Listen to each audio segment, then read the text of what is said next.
Hey, welcome back to Pretty Nerdy. My name's Alana and today I'm doing the mid-year book freakout tag. It is obviously past mid-year, but I'm only going to be doing the books I read up until the end of June. I will link all the questions down below if you want to do this yourself. So let's begin. The first question is best book you've read so far in 2019, and for me that is Aurora Rising by J. Kristoff and Amy Kaufman. This is their brand new sci-fi dystopian series. Together they are a Australian author duo who's famous for their Illuminate Files series, which I've also read and loved, but I preferred this one for me. Obviously, since it's the best book I've read so far, it's a 5-star read. I highly enjoyed it. I will link the Goodreads down below, and now I will try and give you my best summary of it and try not to spoil it. I think that's my worst problem with summarising books. I spoil it.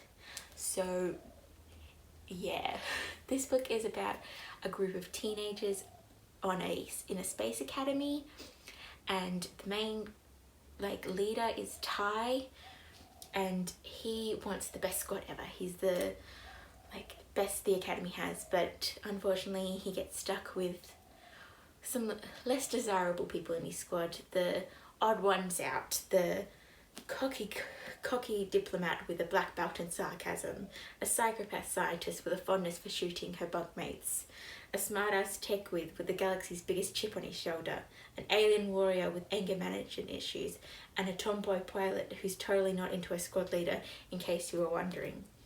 So this group of teens are put together sort of against their will and set off on their first mission. Things don't go as planned, and another member joins their crew, who is Aurora, who you see on the cover, who is a girl out of her time. She was on a spaceship and she woke up and everyone else on the spaceship was dead 200 years after the spaceship had left. That's, I think, about all I can say without getting into more spoily things, but I highly recommend that you check this out, and the link will be in the description like I said before. Next question is the best sequel you've read so far in 2019, and for me that is Kingdom of Ash by Sarah J. Maas. This is the 6th and final book in the Throne of Glass series. This is one of my favourite series and one of my favourite endings to a series ever.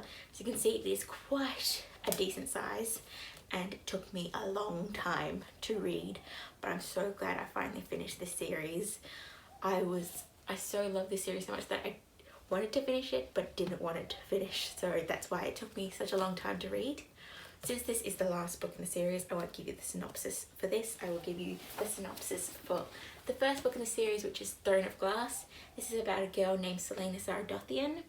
She's been in prison and a prince takes her out of prison and asks her to be his competitor in this battle to be the assassin for the king. And so she agrees, and because it earns her freedom, and together she battles these other assassins to become the king's assassin. There's a lot of other twists and turns, but again, spoilery, but this series evolves so much from the first book. Reading the first book, you will not expect what happens in Kingdom of Ash, but it is a brilliant series. Yeah, I highly recommend it. The next question is new release you haven't read yet, and that is Furyborn by Claire Legrand. This is the second book in the Emporium trilogy and the sequel to Furyborn, which is a book I absolutely loved, and I cannot wait to get around to this. Unfortunately, I haven't been able to fit it into my TBR. It is quite large and I've been doing readathons. I'm currently doing the magical readathon, the Newts, and I cannot find a way to fit this in to my TBR, as well as it is just so big that reading 7 other books and this would be a bit too much. So hopefully I'll be able to read it in September. Since this is a sequel, I will try to give you the synopsis for Furyborn, with the first book in the series, but I find this is a very difficult book to summarize, and also it's sort of best not knowing exactly what's going to happen. So I'll give you a brief description, but I'll leave the Goodreads link down below. This is a book set in dual perspectives of 2 girls in 2 different time periods, and it's about a prophecy about a Sun Queen and a Blood Queen, and it's sort of both of these girls are, one of them's the Blood Queen and one of the Sun Queen. Don't really know which one's which. The Sun Queen is obviously the Light Queen, and she's going to bring light to the kingdom, whereas the Blood Queen will bring the kingdom to ruin. I don't want to give anything else away because I feel like you're better off not knowing too much about the characters and just diving in, but I highly recommend it. When I read this, I couldn't stop thinking about it, so I'm so excited to read Kingsbane. The next question is most anticipated book for the second half of the year, and that would have to be Girls of Shadow and Storm, which is the sequel to Girls of Paper and Fire, which is a book I read earlier this year and I really loved. I can't wait to see where the characters are going. Also, I absolutely adore this cover, and the second book is even better. Also, since it is the second book, I will give you the synopsis for the first book. So this book is set in a world where there are castes. There's the paper caste, steel caste, and moon caste. The paper caste is humans, the steel caste is humans and demons, and the moon caste is full demons. We follow a paper girl, and she is chosen to be a concubine for the demon king, and she goes to his palace and with 8 other girls, and she's there to pleasure him. Yeah. There's no pleasant way to sort of describe this book. It is very heavy in that sort of terms. She doesn't want to be there. It's very difficult for her, obviously. She's there against her will, but against all odds she falls in love, and not the way you expect. I really don't think I can say more because I feel like that's spoilery. You probably might, this is also technically a spoiler, but I also think it needs to be said. This is a queer story. She does fall in love with one of the fellow girls, and I just love their romance. It is secondary to the plot, which is also really interesting, and this ended so well, and I can't wait for the next book. The next question is biggest disappointment, and that for me would have to be The Bride Test by Helen Wong. I don't have this book in physical form as I read it as an ebook, so I will put a picture here. I really enjoyed Helen's first book, The Kiss Quotient, and I was really looking forward to this book. It has both books have great representation for Asian and autism, and it is own voices for both of those representations, and I really liked Kiss Quotient and how that was written, so I thought the Bride Test I would find really nice and a good read, but for some reason her writing style was very different in the Bride Test, and I just didn't like it as much. I couldn't get into the characters, I wasn't invested in their story. I still think it's a very important book because it is own voices and has great representation. I just personally didn't enjoy my reading experience, which was a big disappointment after loving The Kiss Quotient. The next question is biggest surprise, and that would be The Wicked King by Holly Black. This is the sequel to The Cruel Prince. I really was surprised that I liked this book so much after not really enjoying The Cruel Prince. I enjoyed it obviously enough to want to pick up the sequel, but I don't know if you're aware, but there is a lot of hype around The Cruel Prince. It was the most talked about book of last year, so there was a lot of hype around it, and I just didn't seem to enjoy it as much as other people. But then didn't have high hopes for The Wicked King, but I really enjoyed it. I did find, like I did with The Cruel Prince, that the first sort of half was quite slow and boring, but the last half just really sold me for this book. It is it was just amazing. If I was going to give it, I gave it a 4-star, but that's mainly because the first half would probably be a 3, but the last half is definitely a 5, so it has to be a 4 to be in the middle.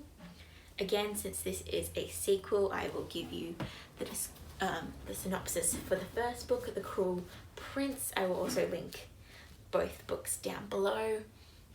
So The Cruel Prince is about girl Jude, who is a mortal who is taken to the land of Fae by her sister's father, who is half Fae, half fairy, and she really struggles in this Fae world as one of the only mortals.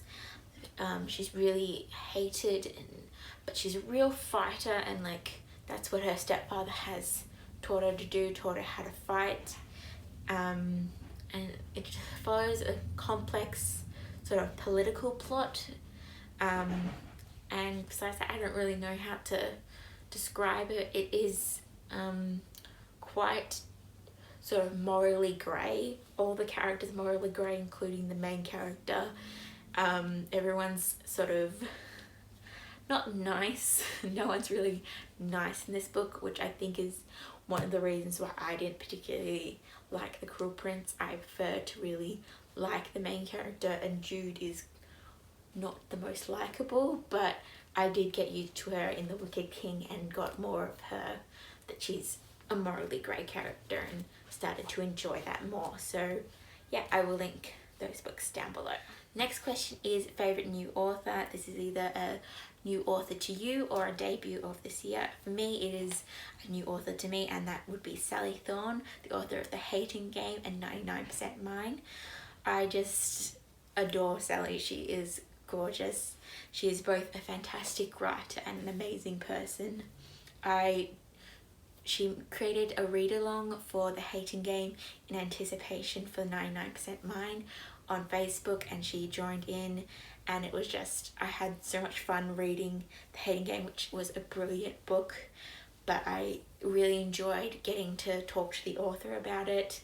She is so sweet. I follow her on Instagram and look at all her adventures with her horse and her cute dog, so I find that she's just, I really like her writing style as well as her personality, so I will link both her books down below. The next question is newest fictional crush. This year I don't think I really have a fictional crush. There isn't anyone that really stuck out to me. All my favourites are still there. So yeah, no answer to this question. Next question is new favourite character, and that is Aurora from Aurora Rising by J. Kristoff and Amy Kaufman. I did already talk about this book in the first question, so I won't go into the synopsis, but I will say that I just really loved Aurora. I didn't say before, this is a multi-perspective book, and I just found that I always wanted to go back to Aurora's perspective. I really connected with her. I'm not exactly, can't pinpoint exactly what I really liked about her, but I just adored her, and like she really stuck with me after finishing this book. The next question is book that made you cry, and that would have to be Vidasia by Lynette Noni. This is the final book in the Madoran Chronicles. I didn't cry as much as I have in previous books in the series, but I definitely teared up, and it was emotional. Again, like Kingdom of Ash, one of my favourite end of a series ever. This is a brilliant series. I absolutely love it. So since this is the end of the series, I will tell you about the first book in the series, which is called Akane. This follows a girl named Alex, who upon going to a new boarding school finds a magic doorway and goes through it, and she is taken to another world. In this world she finds some really good friends, and she goes to the academy there to discover her powers, and sort of along the way finds friends, discovers enemies. There's a magic library. I'm struggling to like summarize this, since I can only think about what happened in Vidasia and I can't really remember what happened exactly in Akane and not spoil the rest of the series, so I will leave it at that. It's an amazing series and I love Lynette, and so I will leave the links below. Next question is book that made you happy. For me, that is The Princess and the Fangirl by Ashley Poston. This is her second book. The first book is Geekerella. Technically a series, but not really, so I'll tell you more about this one. This book just made me so happy. Light-hearted, quick contemporary. It's a retelling of The Prince and the Pauper. where we follow some characters we met in Geekerella, but completely separate almost. This is about two girls who are at a Comic-Con. One is a fangirl, and the fandom of this loves this new movie, this show and its new movie, and she wants to save her favorite character who has currently been killed off. And then the other person we follow is the actress who plays that character, who doesn't want her character to live. She really doesn't like being part of this big fandom. When they collide and they realize they actually look a lot alike and decide to switch places after a script goes missing, and they need to find it before, well, the actress loses her job, and also so the fangirl thinks that she can save her favourite character in switching. I really loved reading from both their perspectives and the romances in both of this.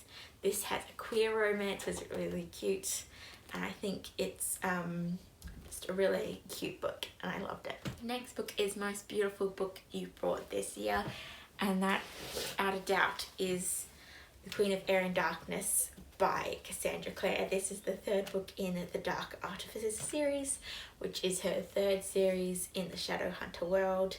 This is the special edition. It is absolutely stunning. I now have the whole series in these beautiful editions with the runes. It's just gorgeous.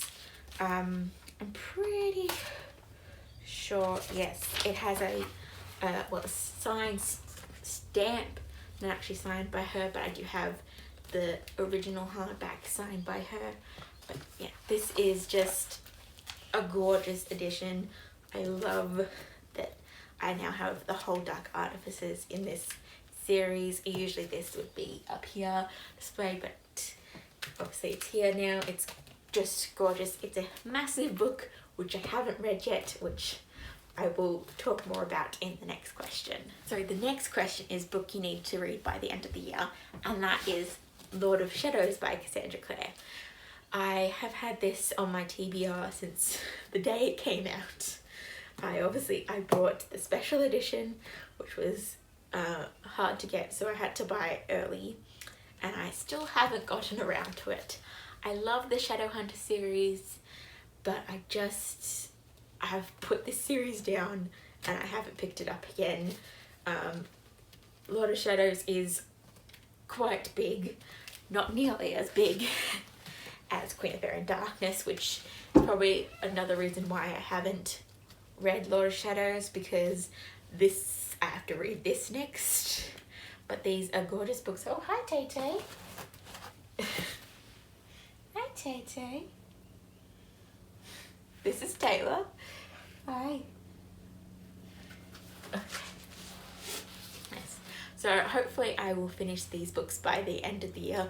Probably not both of them, but at least Lord of Shadows, so that I can read this next year and be ready for her new series starting next year, which I have forgotten the name of, but I will link down below.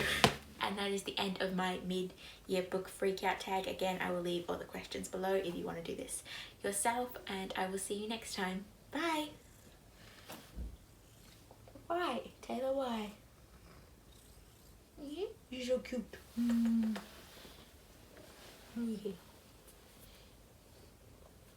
I know. Yeah.